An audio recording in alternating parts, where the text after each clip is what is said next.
अनार का पौधा इसके बीज से उगाया जा सकता है। घर पर ही आप इस पौधे को तैयार कर सकते हैं। मैंने भी एक पौधा इसके बीज से ही तैयार किया है। मैं आपको इस छोटी सी वीडियो के माध्यम से यह पौधा दिखा रहा हूँ और साथ साथ मैं इस पौधे की सभी बातें शेयर करूँगा।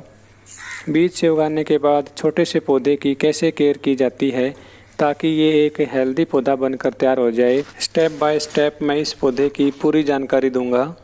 जून जुलाई से लेकर अक्टूबर नवंबर तक इसके बीज उग जाते हैं। बरसात के मौसम में इसके बीज अपने आप ही आसानी से उग जाते हैं।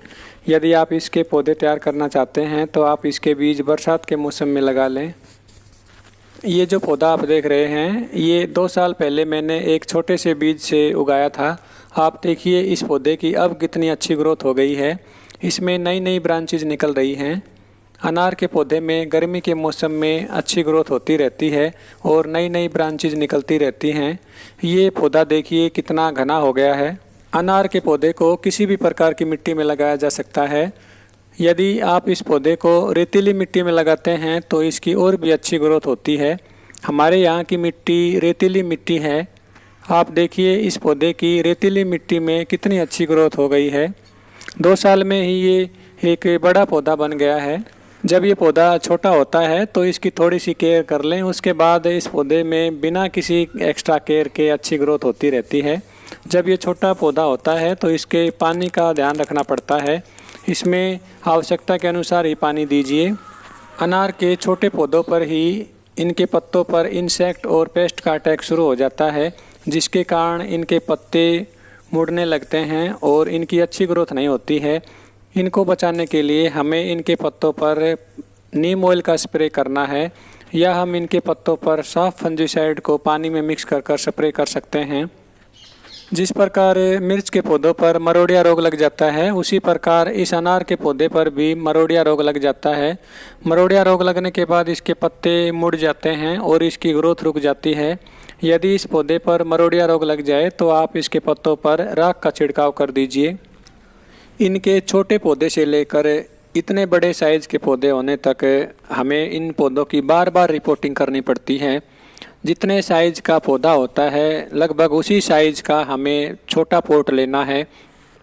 छोटे पौधे को छोटे पॉट में लगाना है और जैसे जैसे पौधे का साइज़ बढ़ता जाता है वैसे वैसे पॉट का साइज़ भी चेंज करते रहना है।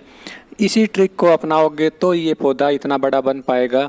यदि आप छोटे से पौधे को ही सीधा ज़मीन में नीचे लगा दोगे तो उसकी अच्छी ग्रोथ नहीं होगी और वो सूख जाएगा। इस पौधे की छोटी सी सीडलिंग से लेकर अब तक मैंने इस पौधे में कम से कम 5 या 6 बार रिपोर्टिंग की है और अब लास्ट में इसको मैंने नीचे ज़मीन में लगा दिया है।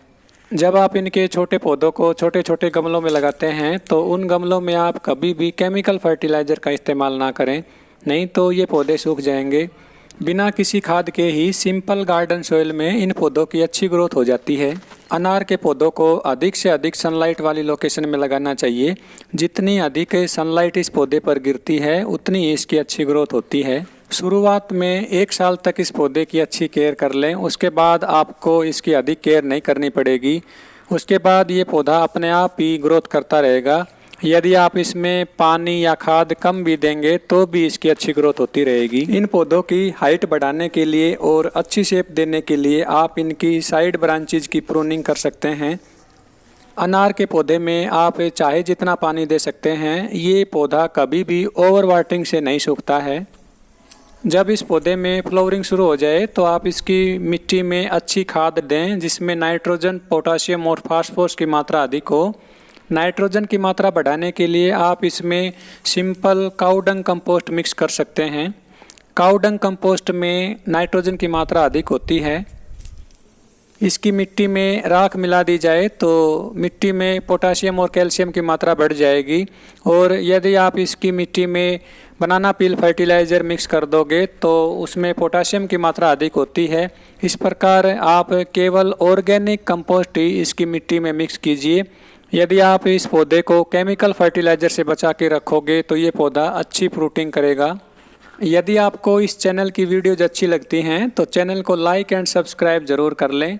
वीडियो में लास्ट तक बने रहने के लिए आप सभी दोस्तों का बहुत बहुत धन्यवाद। Thank you.